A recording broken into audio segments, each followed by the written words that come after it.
नमस्कार, मैं हूं अंकुर और आप देख रहे हैं सत्य हिंदी का न्यूज बुलेटिन।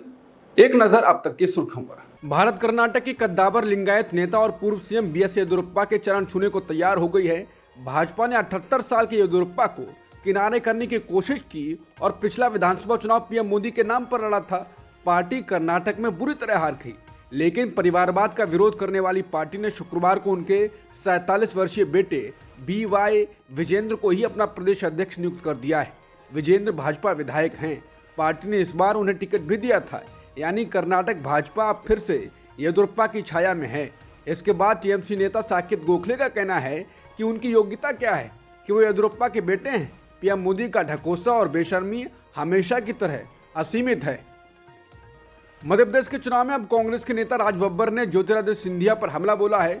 उन्होंने यहां तक कह दिया कि अगर मध्य प्रदेश में कांग्रेस की सरकार आती है तो सिंधिया के महल को चौपाटी बना देंगे। राज बब्बर ने कहा कि गरीबों ने महल नहीं देखे हैं।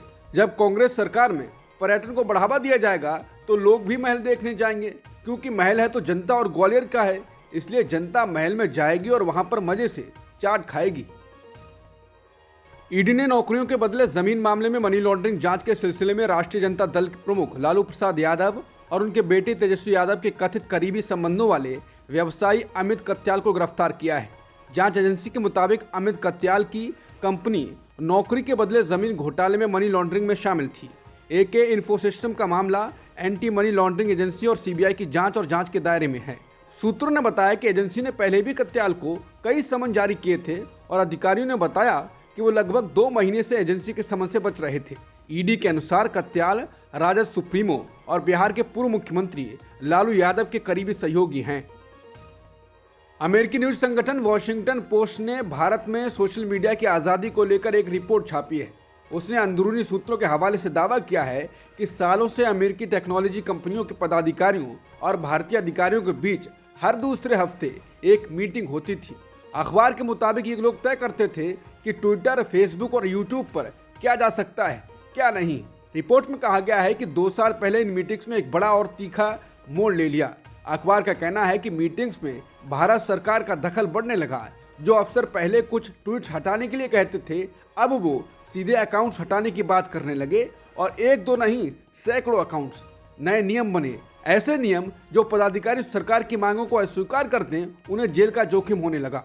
उनकी कंपनियों को भारतीय बाजार में बंद किए जाने की धमकियां मिलने लगी। कंपनी के पूर्व पदाधिकारियों ने वॉशिंगटन पोस्ट को बताया कि जो सोशल मीडिया कंपनियां इस तरह के सेंसर की मुखालफत करती थीं, वो सरकार के सेंसर के प्रति और सहिष्णु हो गई। ये सहिष्णुता खासकर के प्रधानमंत्री मोदी और भारतीय जनता पार्टी की आलोचना वाली पोस्ट हटाने की मांगों के लिए देखने को मिली। एक समय दुनिया भर में सरकारों के दबाव से लड़ने वाली कंपनी ने घुटने टेक दिए। रिपोर्ट के मुताबिक जनवरी में सरकारी आदेश के बाद ट्विटर और यूट्यूब ने मोदी पर बनी BBC डॉक्यूमेंट्री को हटा लिया। अक्टूबर में दक्षिण एशिया में बहुलवाद और धार्मिक आज़ादी की वकालत करने वाले 2 अमेरिकी ग्रुप्स के खातों को ब्लॉक कर दिया गया। इसके इतर कथित तौर पर ट्विटर ने पीएम मोदी और उनके प्रशासन की आलोचना करने वाले पोस्ट और पत्रकारों के अकाउंट हटाए हैं। रिपोर्ट कहती है कि एलन मस्क की कंपनी खरीदने से 1 साल पहले ही प्लेटफॉर्म पर भारत सरकार की पकड़ मजबूत हो गई थी। मस्क के आने के बाद अपेक्षा की थी कि वो अभिव्यक्ति की आज़ादी के लिए लड़ेंगे, लेकिन वो भी कुछ खास मजबूत साबित नहीं हुए। भारतीय रुपया शुक्रवार को 4 पैसे की गिरावट के साथ डॉलर के मुकाबले अब तक के सबसे निचले स्तर पर आ गया है। डॉलर की कीमत 83.33 रुपए तक पहुंच गई है। कच्चे तेल कीमतों में मजबूती के रुख और बाजार के विदेशी संस्थागत निवेशकों की लगातार पूंजी निकासी के बीच रुपए की विनिमय दर में गिरावट आई है।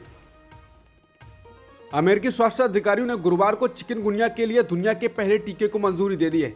मच्छर से पैदा होने वाली इस बीमारी में तेज ज्वर और जोड़ों में दर्द होता है और यह शिशुओं के लिए जानलेवा हो सकता है।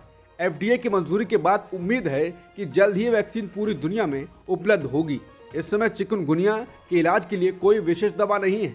इस साल अकेले सितंबर में ही चिकनगुनिया के 4,40,000 मामले सामने आए और 350 मौतें हुई। अमेरिकी राष्ट्रपति जो बाइडेन और चीन के राष्ट्रपति शी जिनपिंग आगामी 15 नवंबर को एक दूसरे से मुलाकात कर सकते हैं। अमेरिका और चीन में तनाव के बीच इस मुलाकात को बेहद अहम माना जा रहा है। आगामी बुधवार को होने वाली इस मुलाकात के लिए कैलिफोर्निया में तैयारियां की जा रही हैं। माना जा रहा है कि इस मुलाकात का उद्देश्य दोनों देशों के बीच संबंधों को सामान्य करना है। कहा जा रहा है कि दोनों नेता व्यापार, ताइवान और खराब अमेरिकी चीनी संबंधों को लेकर बातचीत के लिए मिलेंगे। ये लगभग एक साल में दुनिया की दो सबसे बड़ी अर्थव्यवस्थाओं के नेताओं के बीच पहली बातचीत होगी।